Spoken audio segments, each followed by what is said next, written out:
Listening test.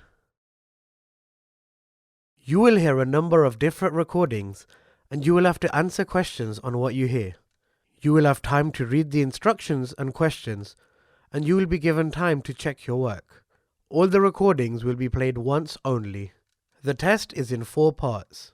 Now turn to part 1. You will hear a customer phoning a builder to discuss some work she would like him to do on her home. First, you have some time to look at questions 1 to 6.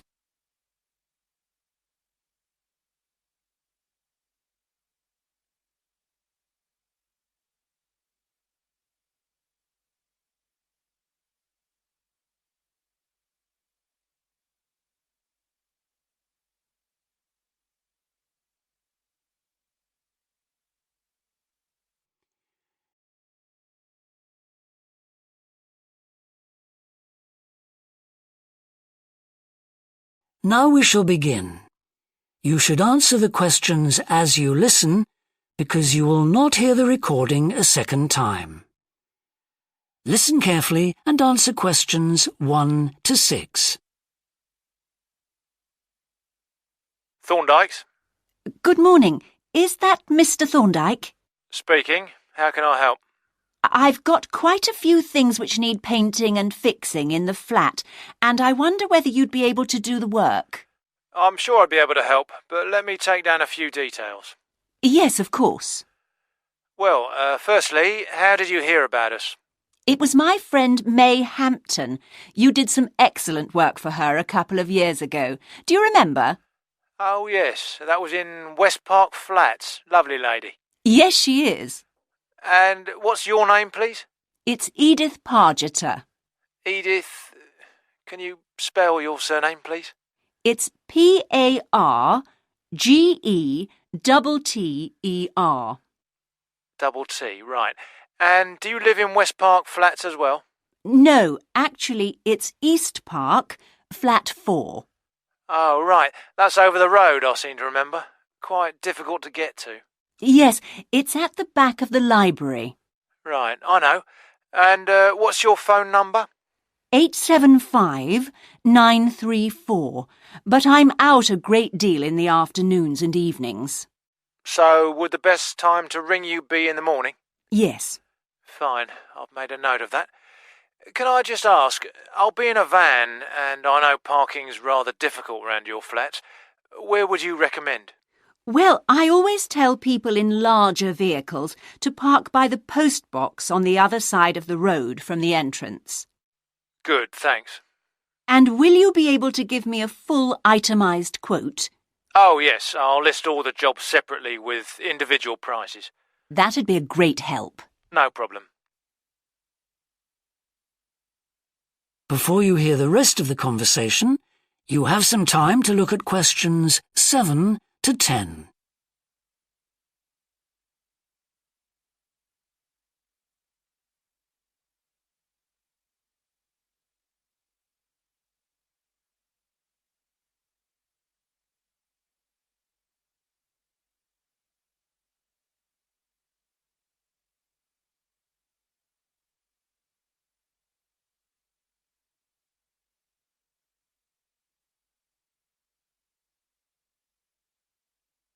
Now listen and answer questions 7 to 10.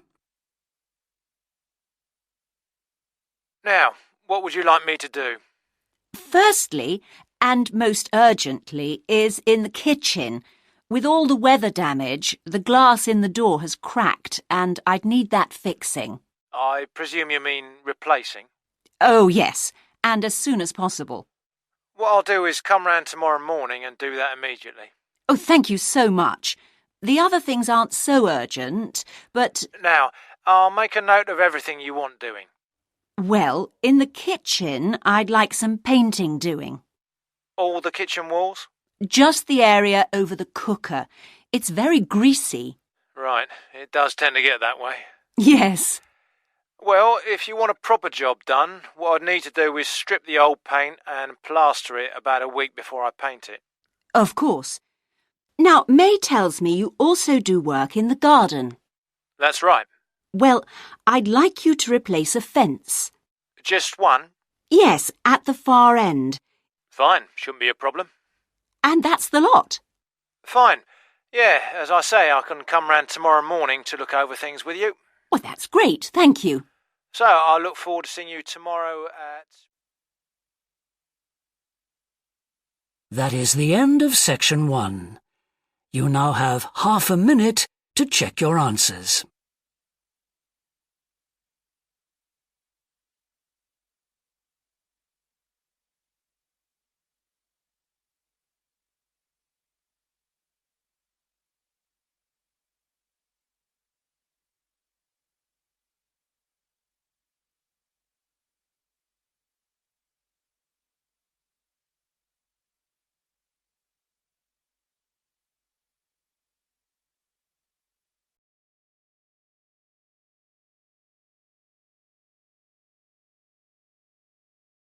Part 2. You will hear a recorded talk giving an introduction to the historical theme park of Manham Riverport in England. First, you have some time to look at questions 11 to 15.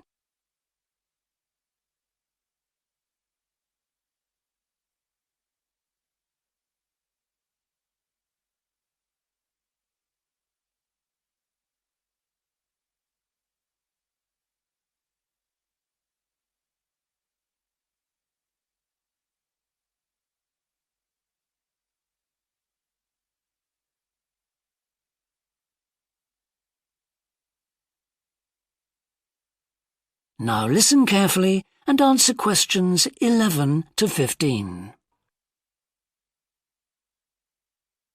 Welcome to Manham Port, where 1,000 years of history are brought to life. All the family can enjoy a day out at Manham, visit our copper mine, see models of the machinery it used, have your photo taken in 19th century costume, experience at first hand how people lived at different stages throughout history, and especially how children studied, worked and played.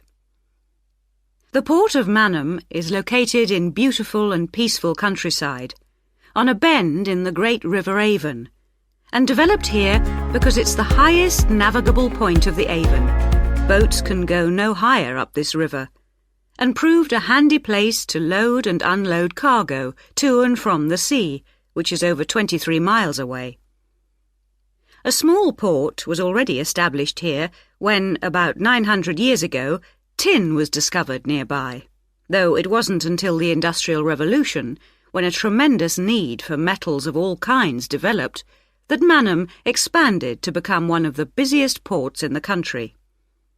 And because it was already so busy, prospectors began to look for other minerals, and by the end of the 19th century, lead, copper, manganese and arsenic were added to the cargoes leaving Manham. In the early days, the ores had been smelted or processed in the same area they were mined. But as demand grew, the smelting process required huge factory furnaces or fires to melt the metal from the rock, and there was not enough coal in the local area, so the rocks containing minerals had to be shipped long distances. Sadly, in the 20th century, the great port of Manham declined, and thousands of workers were forced to emigrate out of the area. The building at the port fell into disrepair, and the place became almost forgotten. But then the Manham Trust was formed to conserve the historical resources of the area. It organised scores of local volunteers to remove undergrowth to find the original outlines of the installations. It then brought in paid professionals to match installations with maps of the original port complex and to set about reconstructing it. Today, you can see the results of this ambitious programme of restoration. The intention, and we believe this will be realised before the end of the year, is to return Manham Port to the condition it reached at its peak as the greatest copper port in the country. Before you hear the rest of the talk, you have some time to look at questions 16 to 20.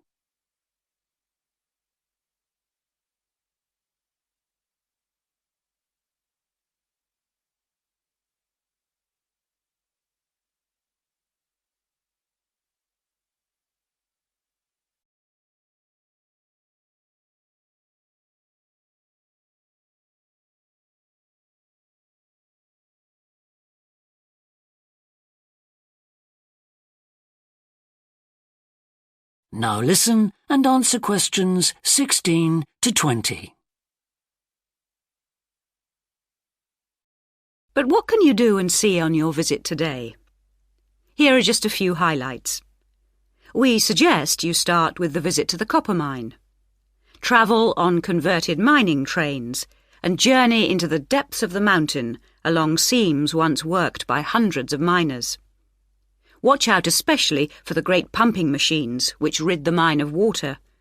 But please be warned that, like all mines, ours is very dark and closed in, and we do say that children under 5, and also dogs, should not be taken into the mine.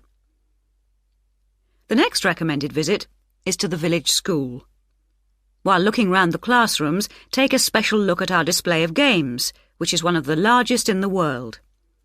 And it's recommended that you time your visit to coincide with a guided tour. This will give you the opportunity to ask lots of questions. Near the school is the beautiful old sailing ketch called the George. You're welcome to board the boat and look round the cabins. Look out for the ship's wheel, which was missing until only 5 years ago when it was dredged out of the silt by a local fisherman.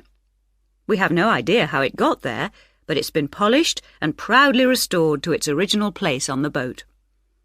Please take care going down the ladders if you wish to visit the lower deck. We don't recommend you allow young children to use them. So we hope you have a memorable visit to Manham Port, and will tell your friends all about us. That is the end of section 2. You now have half a minute to check your answers.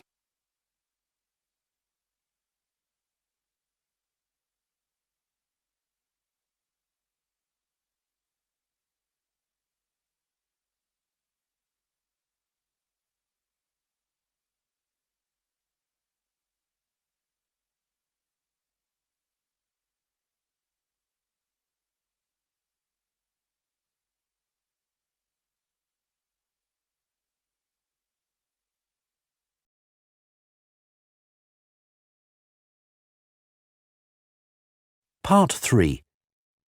You will hear 2 psychology students called Tim and Laura talking about Laura's work placement. First, you have some time to look at questions 21 to 24.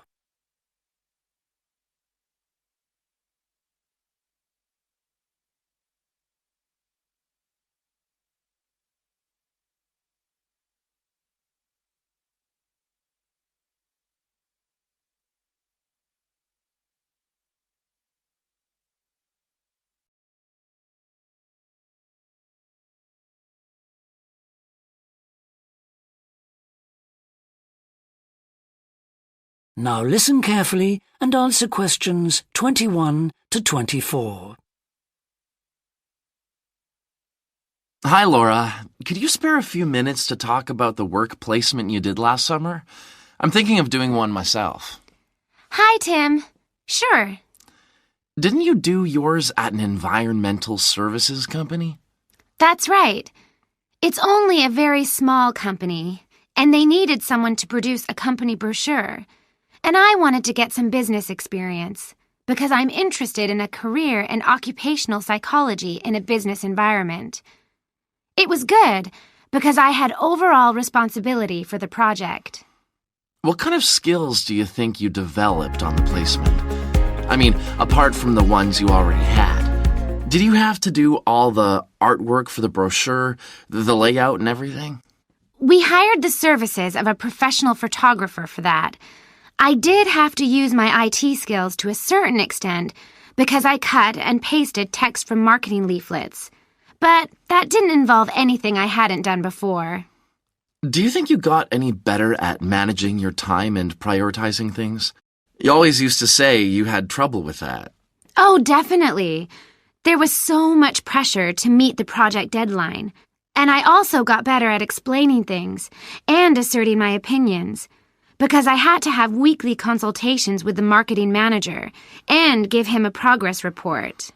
It sounds as if you got a lot out of it then. Absolutely. It was really worthwhile. But, the company benefited too. Yes, they must have done. After all, if they'd used a professional advertising agency to produce their brochure instead of doing it in-house, presumably they'd have paid a lot more. Oh, yes. I worked it out. It would have been 250% more, and I thought the end result was good, even though we did everything on site. The company has quite a powerful computer, and I managed to borrow some scanning software from the university. The new brochure looks really professional. It enhances the image of the company straight away. So, in the long run, it should help them to attract clients and improve their sales figures? That's the idea, yeah. Before you hear the rest of the discussion, you have some time to look at questions 25 to 30.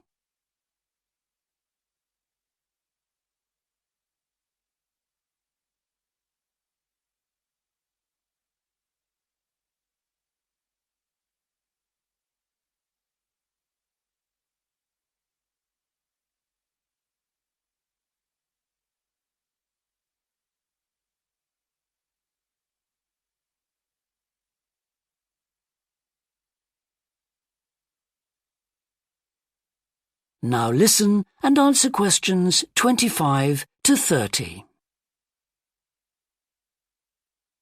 Well, all in all, it sounds very positive. I think I'll go ahead and apply for a placement myself. How do I go about it? It's easy enough to do, because there's a government agency called STEP, S-T-E-P, that organizes placements for students. You should start by getting their booklet with all the details. I expect you can download one from their website. Actually, they've got copies in the psychology department. I've seen them there. I'll just go to the office and pick one up. Right. And then, if I were you, after I'd looked at it, I'd go over all the options with someone. I suppose I should ask my tutor's advice. He knows more about me than anyone. One of the career officers would be better. They've got more knowledge about the jobs market than your personal tutor would have. Okay. And then, when you know what you want, you can register with STEP. You'll find their address in the booklet. And once you've registered, they assign you to a mentor who looks after your application. And then I suppose you just sit back and wait till you hear something? They told me at the careers office that it's best to be proactive and get updates yourself by checking the website for new placement alerts. Your mentor is supposed to keep you informed, but you can't rely on that. I don't suppose it's a good idea to get in touch with companies directly, is it? Not really. But it is the company who notifies you if they want you to go for an interview. You get a letter of invitation or an email from personnel department. And do I reply directly to them? Yes, you do. STEP only gets involved again once you've been made a job offer. Right. So once you've had an interview, you should let your mentor know what the outcome is? I mean, whether you're offered a job and whether you've decided to accept it? That's right. They'll inform the careers office once a placement has been agreed, so you don't have to do that. Is that all then? More or less. Only once you've accepted an offer, you'll probably have to supply a reference, because the placement will be conditional on that. And that's something you should ask your own tutor to provide.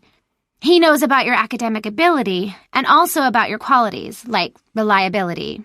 Well, thanks very much for the information.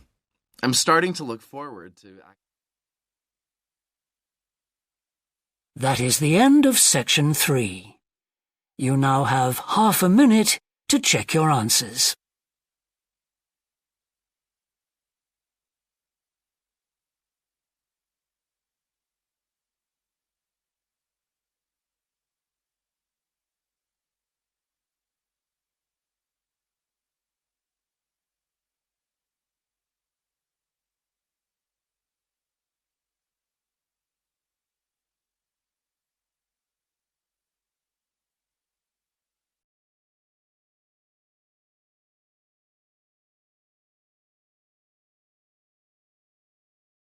Part 4. You will hear a woman talking to a group of first-year science undergraduates about the developing science of nanotechnology. First, you have some time to look at questions 31 to 40.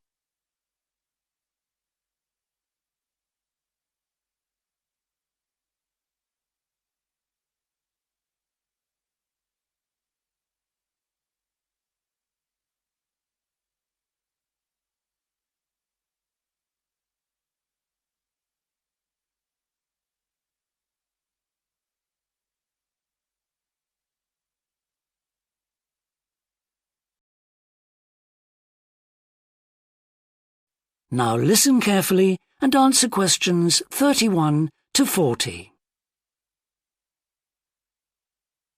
Today we're going to look at an important area of science, namely nanotechnology.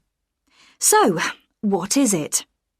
Nano means tiny, so it's science and engineering on the scale of atoms and molecules.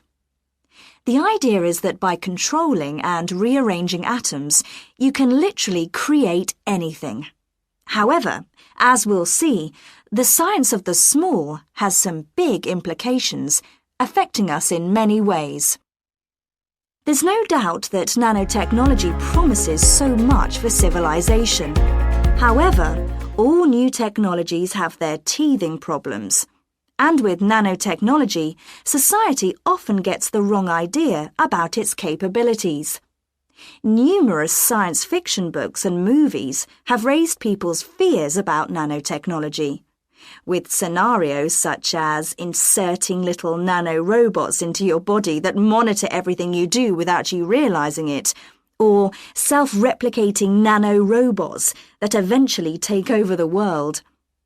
So, how do we safeguard such a potentially powerful technology? Some scientists recommend that nanoparticles be treated as new chemicals, with separate safety tests and clear labelling. They believe that greater care should also be taken with nanoparticles in laboratories and factories. Others have called for a withdrawal of new nanoproducts, such as cosmetics, and a temporary halt to many kinds of nanotech research. But as far as I'm concerned, there's a need to plough ahead with the discoveries and applications of nanotechnology. I really believe that most scientists would welcome a way to guard against unethical uses of such technology. We can't go around thinking that all innovation is bad, all advancement is bad. As with the debate about any new technology, it is how you use it that's important. So, let's look at some of its possible uses.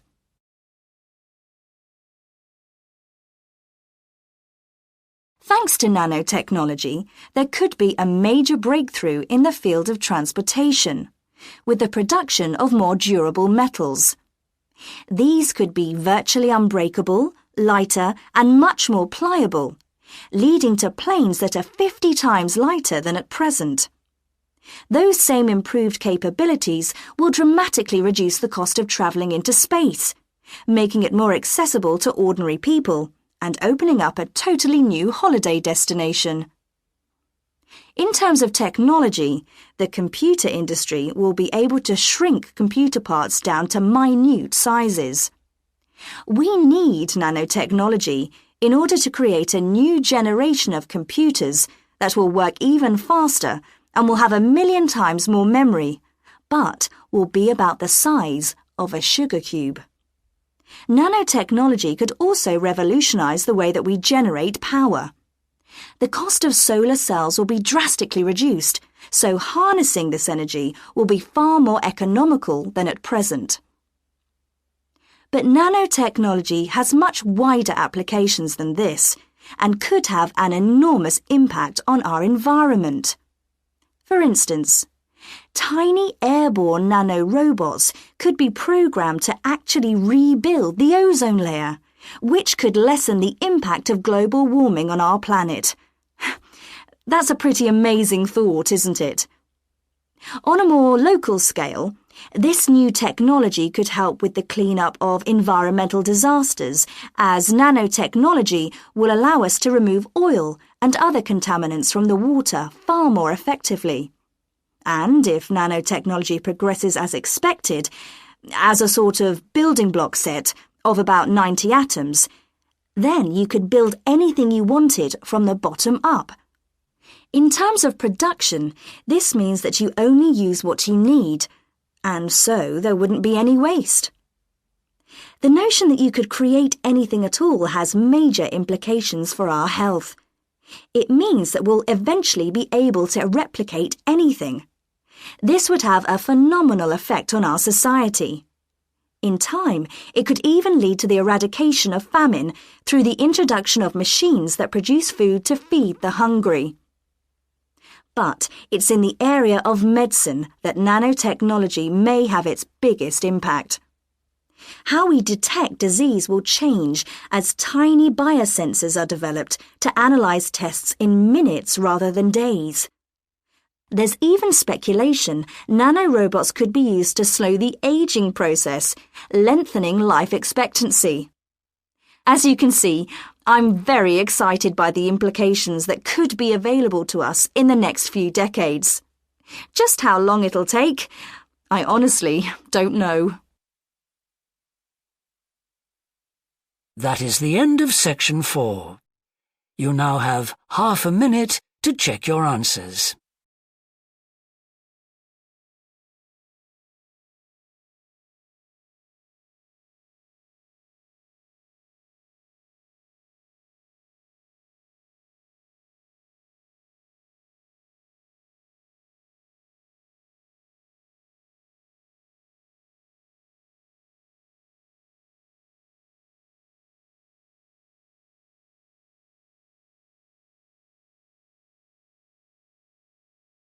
That is the end of the listening test.